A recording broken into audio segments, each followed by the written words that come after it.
Siyempre, recently nakakausap na talaga sa and he's very, very open na para sa kanya, ikaw na talaga ang babaeng pakakasalan niya.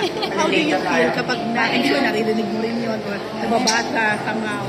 Of course, kinikinig. And ako din, I also feel the same. Kasi, wala everybody's getting old. And parang nasa point na rin kami na parang anytime na pwede na mag-settle. And of course, we always talk about that naman. Talaga, napag-uusapan niya na talaga. We always talk about that. And kami namang dalawa, sobrang happy kami.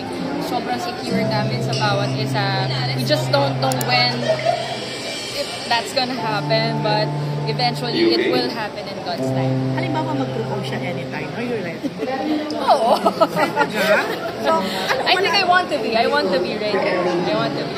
Parang hindi naman na rin ako bumabata. So, kahit na ako, marami pa akong gustong gawin for myself,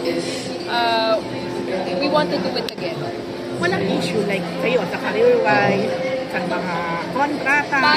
Parang ako kasi parang nasa phase na kasi ako ng buhay ko na talagang gusto ko na lang i-enjoy yung buhay. Because you know, life is short. Anything can happen.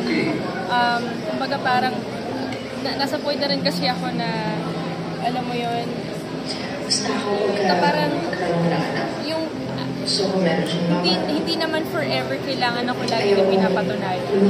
So parang ako, I'm just very happy and content with everything that I have now. I have a good career. I have work. I have job. I have my family with me. Very, very supportive. I have Ray in my life. So what more can I ask for, diba? Sobrang ako okay now. Nagka-problema na ba kayo ni Raver? Wala. Hindi ka nag-away? Wala. Totoo? Sila saan? May mga tampuhan. May mga petty stuff, but it's wala talaga. Parang walang something heavy, kasi everything is just so easy with him.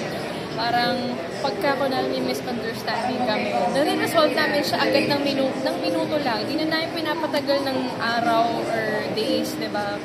So, talagang yun. I think, pareho naman na kami, hindi naman na kami mga bata. Hindi na kami teenagers, diba? So, paano mo siya dinedefend sa mga bashers? Kasi diba minsan, binash Ray ng nakaraan. Ako, lagi ko kasi sinasabi sa kanya na hindi mo dapat pinapakinggan yung mga ganyan. And minsan lang naman mga may nangyayari na kunwari na panghihinaan siya ng loob. And I always make sure that I'm there to console him and to make him feel better. And para kasi sa kanya, motivation yon para maging better siya as a person and as an artist, diba? Pero minsan kapag sobrang like